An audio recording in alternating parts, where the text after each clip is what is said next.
Welcome to the Digital Legacy Podcast, where we talk about death and dying in the digital age. If you ever asked, how do I protect myself and those I love if something unexpected happened to me? You're in the right place. I'm your host, Niki Weiss, and together we'll explore how to protect yourself in a world where both your physical and digital legacy leave a lasting impact.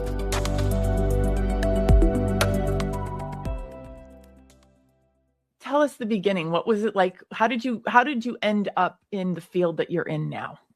Okay, so let's just land this conversation so everyone's real clear that we're all on the same page. Yes. Death and dying in the digital age. How to avoid the shit show. Oh, how to avoid the shit show. Was anything I said about our digital lives and our families resonant? A couple buzzwords, right? I mean, especially for women lead AI, we're all building companies. But we're building companies because of the life that we're building today, to support our families, to empower our creativity, to offer our spiritual desire to make a positive impact in the world. But what we have to understand is part of living is dying. We're all going to die, whether it's ourselves or our loved ones. Yeah. So because death has been such a taboo topic, for whatever reason, we don't plan for it, or we haven't planned for it, or it's scary, or there's like, superstition, taboo. If I talk about it, it's going to happen. So as a thanatologist, so thanatology, think of psychology, sociology, anthropology. So thanatology is the study of death and dying. Thank you. Now I get it. I know, it's a hard one, right? New word. But why can't I just get to the ology part? Ology, right? Thanatology? So, Thanos is actually the Greek god of death. So here's a little bit of historical background. So Thanos is the Greek god of death. Thanos happens to be very benign, like not good or evil. Now, Marvel Comics went ahead and created Thanos. This is like a monster. So there's a lot of confusion, even just branding, marketing, this whole concept of death. I mean, I'm not going to go down the religious path, but, certain religions, you go to heaven or hell, there's just a lot around it. But let me ask you this. And did you realize, it's not a question. And you and I, we're the first generation to die with more digital assets than physical ones. Yeah. Mind blowing. Can I interject for the audience and for you a level setting thing, which is that my mom was terminally ill for over 10 years. And she was very, very young. She was, when she was first diagnosed, she was 50. And she was an English teacher and a writer. And she was also the OG side hustler. We had an Apple IIe in our dining room. We were like the first people because my mom did ghostwriting for people. So my mom's not only digital, but also analog treasures were extremely important to me because they were extremely important to her. I was lucky to be able to clean out my mom's closet of physical things, let alone getting to digital things. It has been all these years. I still have that stuff, like literally right here. I can't do it. So that's another piece of this and those are artifacts that I want my kids to have. But do your kids want them? Well, the thing is, that's a really important question is I will do that first pass. Right. And that's why I haven't been able to do it, because the act of separating the wheat from the chaff for somebody I love, for somebody I miss, for somebody who was so prolific and such a beautiful writer and who wrote about me and who wrote about her. When in my life am I going to have the psychological space to do that? Wouldn't it have been lovely if we would have just had one nice, neat, and organized archive of my mom's beautiful writing that I could go to and say, here, kids, here's the external hard drive. plug this in when you want to learn about learn about grandma? So let's take that as a starting point, right? It is because of your deep connection to your mother and her writing. And, because of the work you're doing now, you see where that digital and physical kind of intersect, but how to organize it, especially and because death, dying, incapacitation was prevalent for you because you saw it personally with your mother, maybe the way you're wired, you were able to lean into it. For many people though, Anne, that's not the case. So let me just do a little bit of how did I become a digital thanatologist? Yes, thank you. Yes. Yeah, I got it. Digital thanatology, right? So, word of the day, everyone's got that. So when you go play Scrabble or Wordle, although I think they use shorter words, but Thanos, at least, you might be able to get Thanos in there. So these are my parents back here. They both passed away by the time they were 50. Yeah. Life happens. So for me growing up, death was just very much part of my upbringing. For some people, they run away from the experience. For whatever reason, I leaned into it. So the first part of my career, I actually worked as a hospice clinician, bedside, supporting families as they transition to this end stage of life. Was your mother in hospice when she... We had a DIY hospice where she was living. But that whole concept of, at some point, goodbye. She had early onset dementia, so obviously that even factored into the digital. What? Yeah, your family has a story. We got a story about stuff. Afterlife, right? And by the way, our in our top 3 things that my husband and I support is end of life choices. We are very passionate. Yeah, you live in that state when we'll talk about it. Yes. So for me, it's just, I'm wired for it. Some people run away from the experience. I leaned into it. So I stayed in a hospice. It was a gift. To be able to work with families, to hear their stories, to see their, challenges, both from a, personal, closing out someone's life and well as the family's acceptance of that life being letting go. Now, this is all, I worked for hospice before the digital piece came in. About 3 years ago, my husband and I realized, we had not updated our wills since our kids were in high school. And now they're in their 30s. We're grandparents. So he and I started to update our wills. Now, understand that death is easy for me. It's an easy conversation. I'm a project manager. So I had transitioned, piece of information there. I transitioned from hospice when I turned 40 and realized I wanted to make money, and then became a project manager. And that's where I'm at right now, is working as a project manager in healthcare. So leaning into it, back to we needed to update our wills, we started to move through this process. It's a second marriage. We've got adult children. Who gets what, makes whose decisions, when are those decisions made? And oh, by the way, I have a brother who's an estate attorney, so we got a good deal. But even for me, hospice, parents died early, project management, this conversation, organizing it was really, really challenging. So that's when I took a deep dive, and you asked the question, right? You had your sticky note. What can we solve what today? problem are we solving? So the problem we're solving today is, why is this conversation still so difficult? Why are people not planning? 70% of Americans don't have an end of life plan in place. They don't have anything, no will, no nothing of nothing. So I did my research and I'm like, okay, what's going to change the conversation? And I realized it's our phones. It's our data. Our phones. It is our data that's going to change this conversation, because it's easier for me to say, hey, Anne, if you die tomorrow, this is an honest question. Anne, if you died tomorrow and your phone died with you, think about multi-factor authentication. How much mayhem would there be for your loved ones you left behind? Well, yeah. So couple of things. One is, I've been seeing a lot about deactivating the Face ID on your phone, particularly if you're in an area where there's ICE agent activity, like an airport.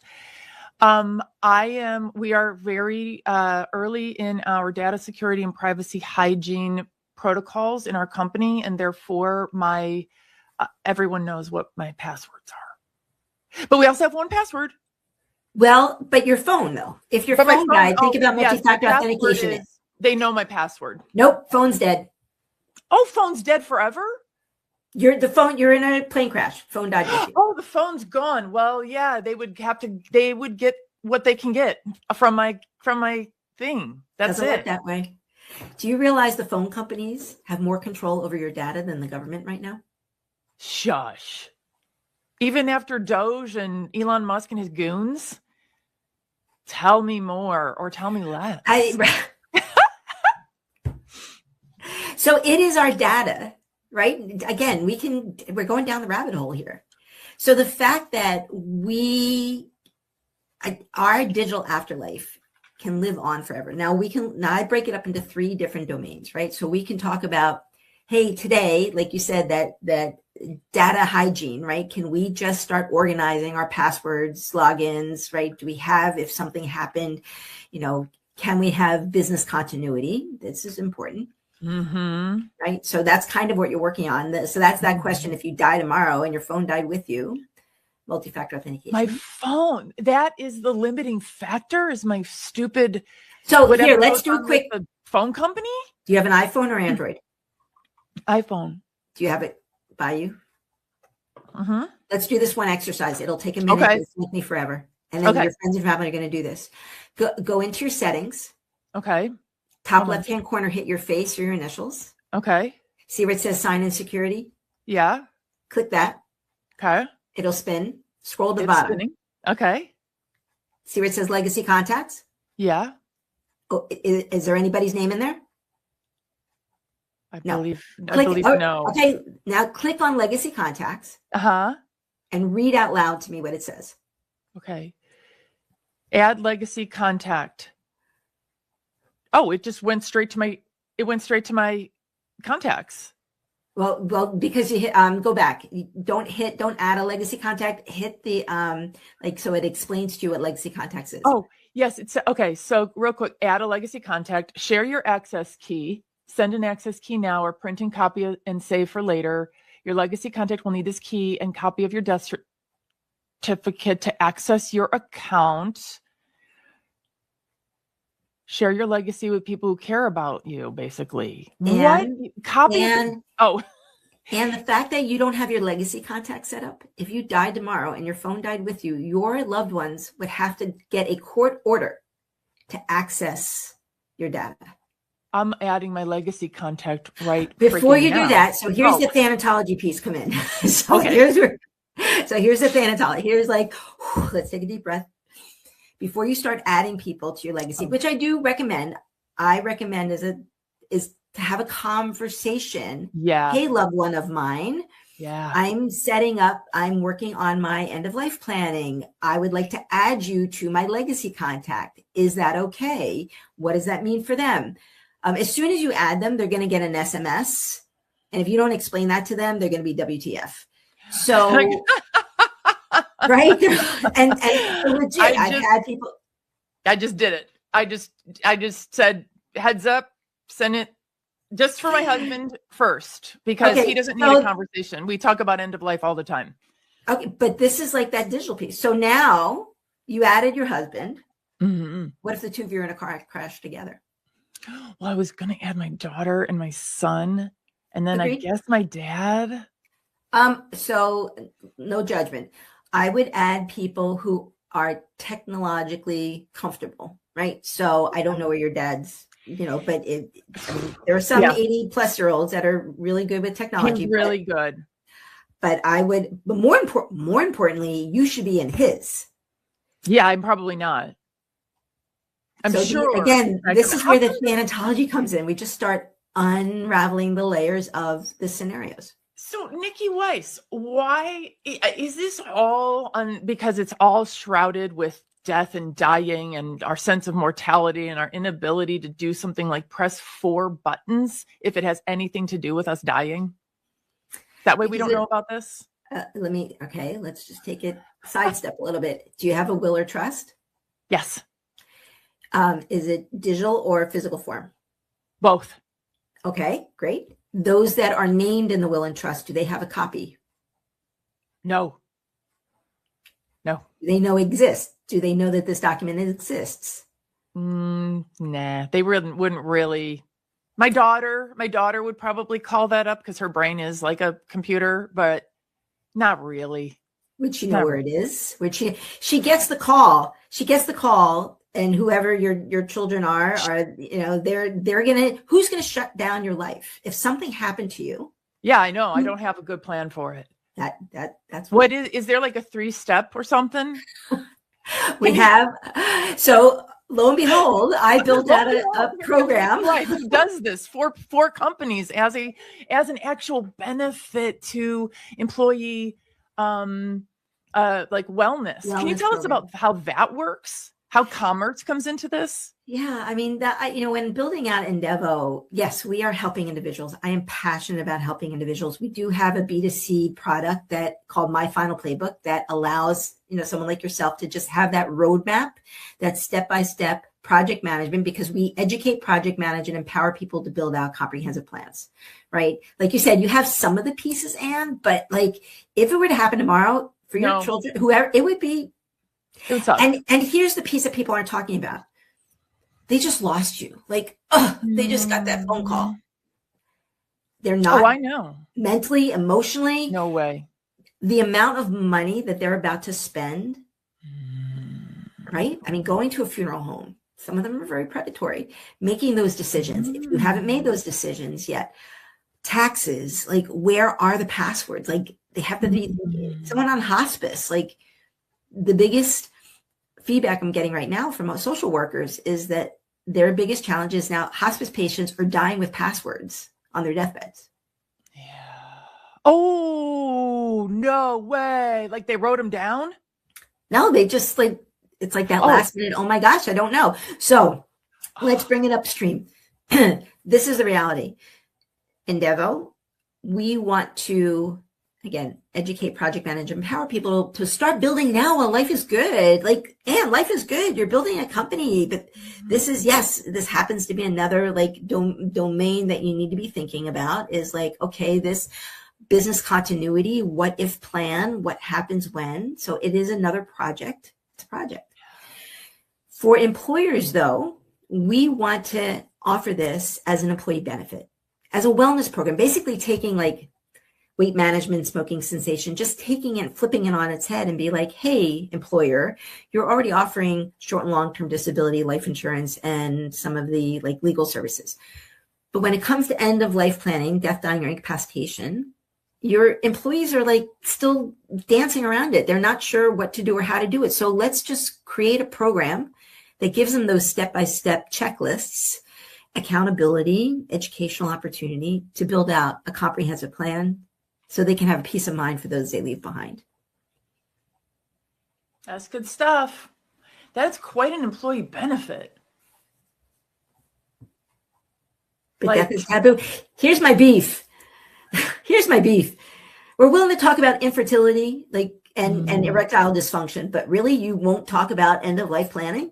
When, as the book behind you indicates, everyone dies. Did you write that? I'm sure you wrote that. I did not write it. A lovely, hospice nurse wrote it, and it's a children's book. I love it. So brilliant. So brilliant. Yeah. But there is an adult book out there. Altu Garundi. He wrote. Oh yes, I played tennis with his parents when I worked in Athens, Ohio. Oh my God! That's awesome. Some of my favorite octogenarians ever. They were one of those like just silent but deadly tennis play. The dad, I can't remember his name, barely moved, but just absolutely crushed it on the court. It was awesome. Atul Gawande, I believe, he's a good one. He's a good one to pay attention to. And again, his books all over the place, right? So Checklist Manifesto, nice. One of my favorite books that he wrote. Nice. It says the checklist. What's the Checklist Manifesto was probably one of the first books he wrote. Okay, how to get things right. I love that. So when it comes to end of life planning, it's a checklist. Yeah. But because it's so emotional, because death is so taboo and unknown, and people are afraid to what happens when. Okay, now let's go down the rabbit hole just a little deeper, because this is where the AI piece comes in. once we're gone, because of AI, because of our digital footprint, we will not own our digital afterlife. Yeah. That's just a fact we all need to face right now. What does that mean? Our likeness. Here's the recent news that came out. Facebook. They just announced their new patent. I don't know if you're familiar with it. No, I haven't paid attention. Yep. So Facebook just that they have a new patent where they will be able to replicate ghost accounts and continue to build out content based on the accounts that they are by 2037. There will be more legacy accounts on Facebook than live people. Wow. It'll be what they call a ghost platform. Oh God. Is that dystopian, or is that really like is that like 9 out of 10 likely to happen? What do you think? No, I think we're there. We're already there. We're already that's awful. When you take 11 Labs, for example, or Nano Banana, or any of these Sora, Replica. All of these companies are already, the technology exists today. There's no more sci-fi. This might be a confrontational question, so you can pass if you want to. If your deepest love in the world died right now, would you create a digital afterlife avatar or any type of AI engagement with that person after they're gone? There is a Black Mirror episode called Be Right Back. Be Right Back. Okay. This was launched 13 years ago, years ago. So the scenario is, and this exists today, husband dies, wife is like devastation and grief, like just drowning in grief. Friend says, hey, just click on this app, or click on this, back then it was a platform, click on this website, and you'll be able to talk to your husband who just died. So package one was she clicks on it and she was able to create it. They aggregated all of her husband's social media, and they were able to create a chat bot. So she started literally just typing and chatting like we did way back when with her dead husband. Then they upsold her on, hey, we have a voice activation package if you'd like. Yeah, of course. This is Black Mirror. So she upgraded to the voice activation. And she was sounded like him, just like we're talking to any of the Gen AI programs we have today, March of 2026. Then they upsold her to the next package. And this is where UPS showed up with a very large box, right? In dry ice of an android, basically, humanoid. And it looked like her husband, sounded like her husband. And she basically, the trials and tribulations of trying to continue to live on. Okay, so that was a television show.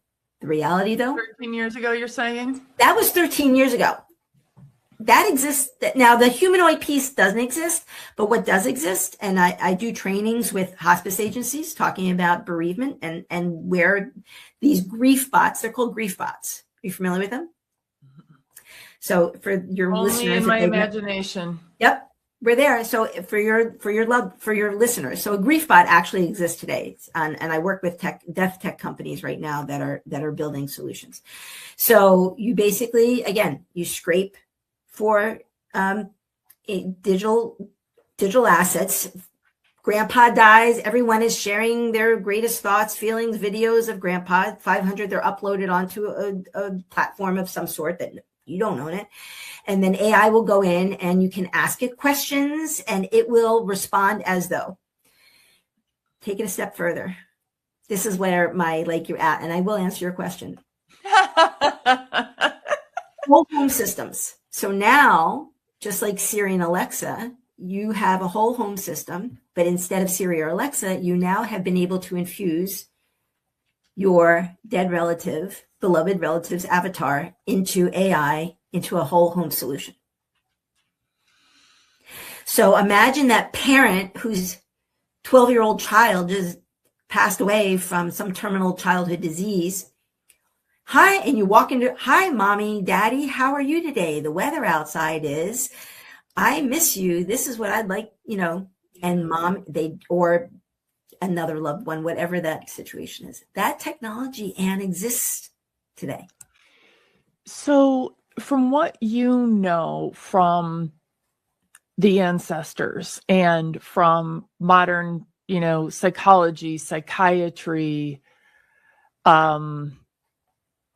grief research, what is the impact on our grief process when we are engaging with a grief bot? And do we need to grieve? So this is where, look, death is the most humanistic experience we will all go through. Yeah. AI can't replace that. Mm-hmm. It will try to simulate it. I know that there is technology out there where people, and they're working hard at it, how to, Neuralink, how to, Microsoft has now neural patterning. And for those that are, let's say, younger than 30 listening to this, or I remember 30 years ago when they were talking about genoming, right? To be able to take our genetics and be able to map them out. I'm like, they'd never be able to do that. Well, lo and behold, now we have CRISPR.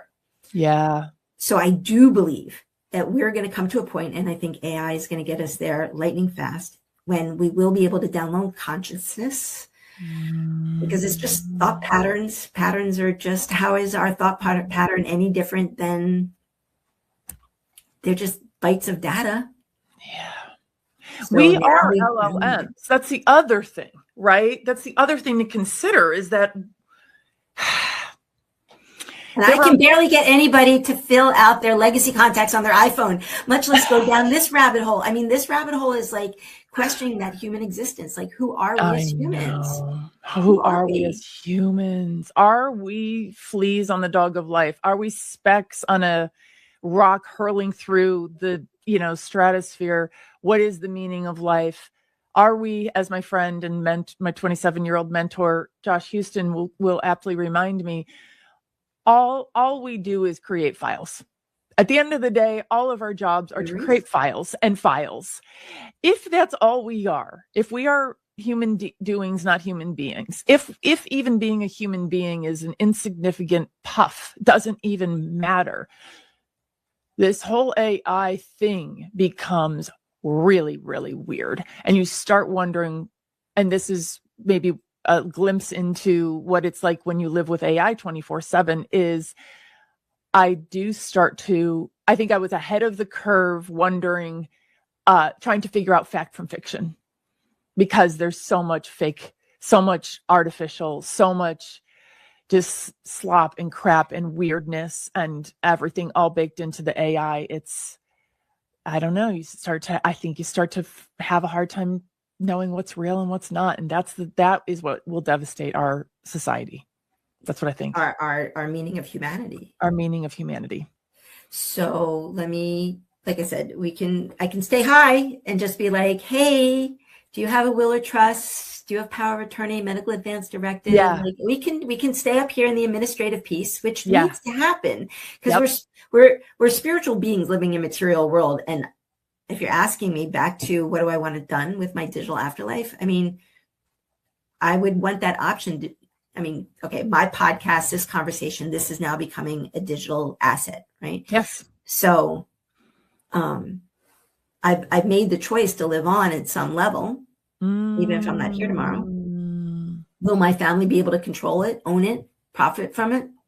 Probably not. Yeah. The way that things are being set up right now. Yeah. I mean, from here, it's like, where do we go? But I do believe that the easy thing to do right now, right? Low hanging fruit is, hey, let's act human. If you die tomorrow, there are things you can do to make sure that you're leaving behind not a mess for your loved ones. Right. We just start there. Right. Boy, some really low hanging fruit for the for our elders would be, if you have gone through the trouble of giving someone your Bitcoin password and they have saved it somewhere and put it in a safe and put it on a thing, you are more than qualified. This is your moment. Start talking to your kids, your family, start filling out your thing, because if you can do Bitcoin password, you can do your regular passwords for your Google Workplace. And I just want to throw it out there. I mean, death isn't discriminate, Anne. It doesn't care how old you are. It doesn't care what your socioeconomic, your health status is. I mean, I share openly that, my son-in-law is 34 years old and he has terminal diagnosis of a brain cancer. So we're going through it even with my family right now. But it really, it doesn't, and when we talk about death, we're talking about three different scenarios. You die unexpectedly, that's one, or you get that terminal diagnosis, like my son-in-law, or you need a long-term care plan, right? Because all of those are going to require a plan for your legal, financial, physical, and digital aspect of the life that you've built today. Niki, we literally could talk forever. I told you. And I, in my mind, have been coming up with some ideas on how we can bring your wisdom to more women and also get people to start filling out doing the iPhone thing. And Final Playbook. I've got some ideas and some opportunities there. So for our audience, have no fear. We will bring more Niki Weiss to you if our life depends on it, which, our life and our death primarily. Live fully, die ready. Live fully, die ready. Yes. But let me ask before, as we close, what is your definition of AI readiness? My definition of AI readiness is a willingness to straddle both worlds, right? We're material beings and living in a spiritual world. And I think AI is going to be the bridge between the two. Wow. Wow. Okay. So folks, if you're sitting on the sidelines and if this conversation didn't inspire you to at least dabble in AI, then I don't really actually know what would. This is pretty much the end all be all. If you're not in the game, if you're not in the arena, it's really, really time. It's really, really time. This is your civic responsibility. I hate to be all high and mighty about it, but being involved, I say it's the next level of adulting. Like this is your next level of adulting. Yes. So, goodness gracious. Thank you, Niki. If people want to get a hold of you, which I sure hope they do, how do they reach you? What's the best way? What's cracking? What can people get involved with that you're up to? Well, I'm easy to find on LinkedIn. That's probably the best place to find me. I'm on all the social medias, X, Facebook, TikTok. We're all over the place. So my final playbook, if you look up digital Thanatologist, word of the day, Thanatology, you will find me. And Niki Weiss is easy to find. 1K, 2 S's, all good. And this was an awesome conversation, which I knew this was fantastic. If you can hang out for one more second, sure. I get a little to the audience members to give you FOMO. I get to usually spend a couple of extra minutes with the guests afterward. That's the best case for having a podcast. So thank you, everybody. Thank you for being here. I hope you walk away with a little bit of an action plan. This was a really, really practical episode. And we'll see you on the next one, which is next week on Wednesday around this time. Thank you so much, everybody.